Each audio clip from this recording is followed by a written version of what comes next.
नमस्कार किसान साथियों। तो आज हम बात करेंगे 4 ऐसे प्रमुख कारण जिनकी वजह से गेहूं में पीलासपन आता है।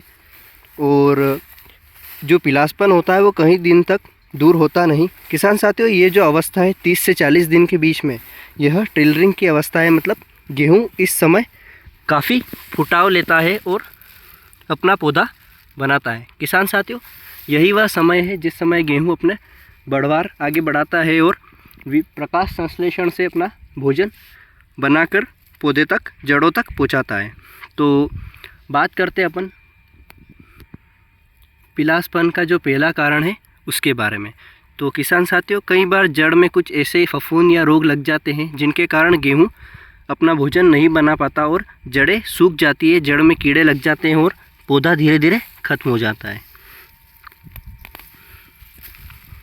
ये अपन जड़ देख सकते हैं, इसमें जड़ मुहा जो रोग होता है वह लग जाता है। यहाँ पर जड़ में कुछ कीड़े उत्पन्न हो जाते हैं जो जड़ को आगे बढ़ने नहीं देते और धीरे धीरे जड़ खत्म कर देते हैं। और कई किसान इसको समझ ही नहीं पाते कि हुआ क्या है, और वो दवाई वाले के पास जाते हैं तो कई अन्य प्रकार की दवाइयाँ दे देते हैं जिससे उन पे कोई फ़र्क नहीं पड़ता। किसान साथियों, अगर खेत के कुछ ही हिस्सों में अगर ये जड़ मुहा रोग आपको लगे, फ़िलहाल तो अपने खेत में कहीं पे भी नहीं है, आपको एग्जांपल के लिए बता रहा हूँ, लेकिन अगर आपको लगे कि जड़ में कहीं भी अगर ये है, खेत में अगर थोड़े से हिस्से में है, तो ये अभी टेम्परेचर जैसे ही चेंज होगा, ठंड चलने लगेगी तो ये सुधर जाएगी।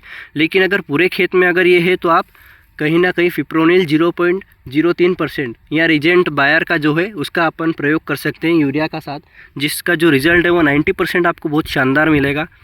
और अपन ने भी पिछले साल इसको डाला था और इस बार भी अपन ने 1-2 खेत में प्रयोग किया है।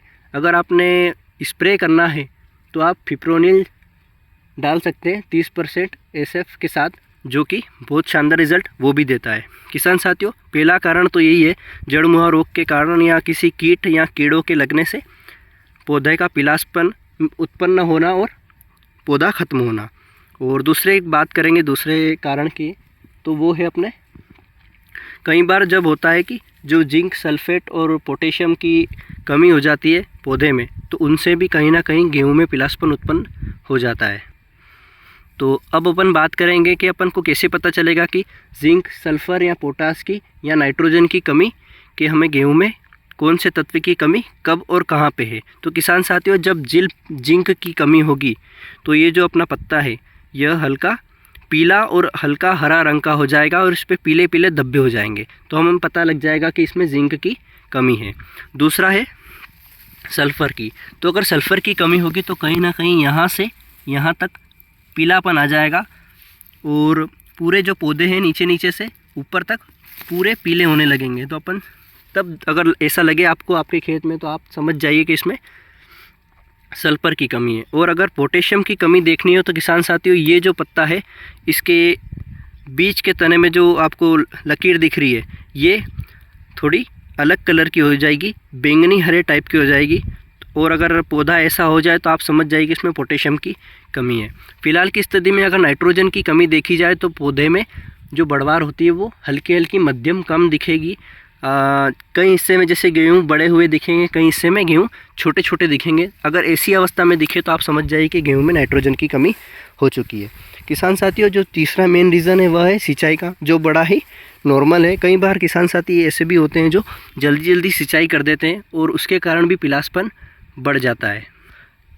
किसान साथियों, जैसे कि ये गेहूँ अपन ने पलेवा करके बुआई करी थी, तो इसमें अपन ने जब पहली सिंचाई करी थी वो 23 दिन के अंतर्गत करी थी, और अब अपन सिंचाई करेंगे तो 18 या 20 दिन का मैंने सोच कर रखा था कि 20 दिन में सिंचाई करेंगे, लेकिन अभी बारिश हो गई है और मिट्टी पूरी तरह से गीली हो चुकी है। तो अब मैं इंतज़ार करूँगा कि कब ये मिट्टी पूरी तरह से सूख जाए और भुरभुरी हो जाए और फिर मैं इसमें सिंचाई करूं, ताकि जो कीट है वो फिर से उत्पन्न ना हो और इसमें पीलासपन फिर से ना आ जाए। किसान साथियों, गेहूं में अगर एक बार पीलासपन आ जाए तो उसे ठीक होने में काफ़ी समय लगता है और ख़र्चा भी हो सकता है।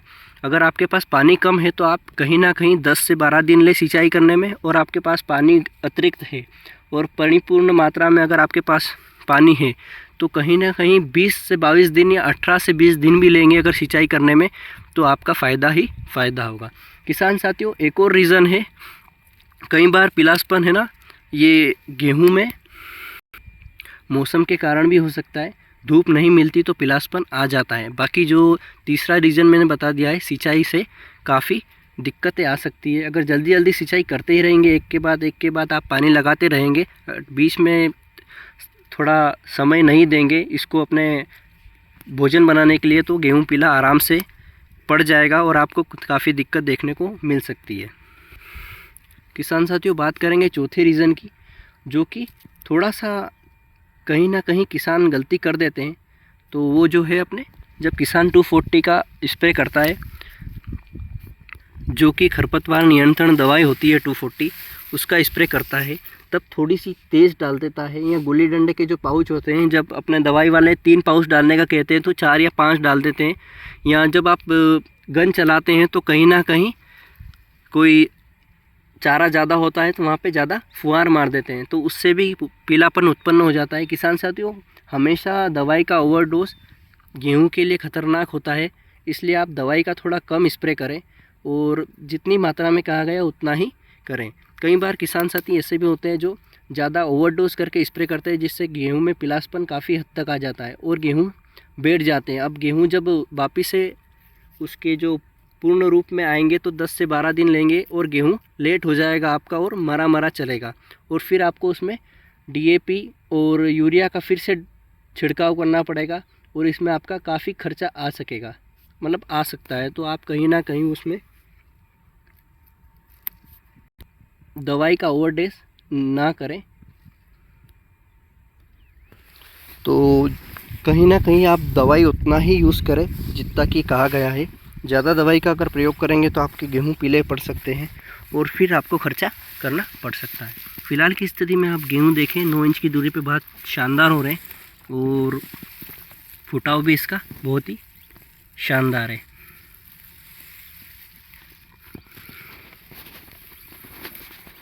किसान साथियों, कलर इसका ठीक ठाक है अभी, और काफ़ी दिनों के बाद धूप निकली है इसलिए थोड़ा सा पीलापन है, लेकिन ठीक हो जाएगा। बाकी सुबह काफ़ी ओस गिरी थी, ओस गिरने के बाद अब ओस के मोती थोड़े उतरे हैं। और किसान साथियों, एक और ट्रिक थी अपने पास। अगर आप 240 का स्प्रे करते हैं और अगर सुबह सुबह मतलब आप 10 से 11 बजे के अंतरकाल में अगर 240 का स्प्रे करते हैं, तो कहीं ना कहीं जब गेहूं के पत्तों पर इस तरीके से ओस की बूंदें रहती है और आप 240 का स्प्रे करते हैं, तो आपके जो गेहूं जलने के जो पत्ते कई बार 240 के स्प्रे से जल जाते हैं, तो उसके चांस सिर्फ 30% रह जाएंगे, क्योंकि जो 240 आप डालेंगे तो पत्ते पर बिल्कुल भी चिपकेगी नहीं और नीचे उतर जाएगी और आपके गेहूं बिल्कुल भी नहीं जलेंगे। और इसके अपोजिट अगर आप शाम के वक्त करते हैं 3 से 4 बजे, और जब कड़क धूप होती है और पत्ते बिल्कुल भी ओस में नहीं रहते, तो कहीं ना कहीं आपके पत्ते 10 से 15% दवाई से जलेंगे ही जलेंगे। तो किसान साथियों, वीडियो अच्छी लगी हो तो कमेंट और लाइक सब्सक्राइब ज़रूर करें। जय जवान जय किसान।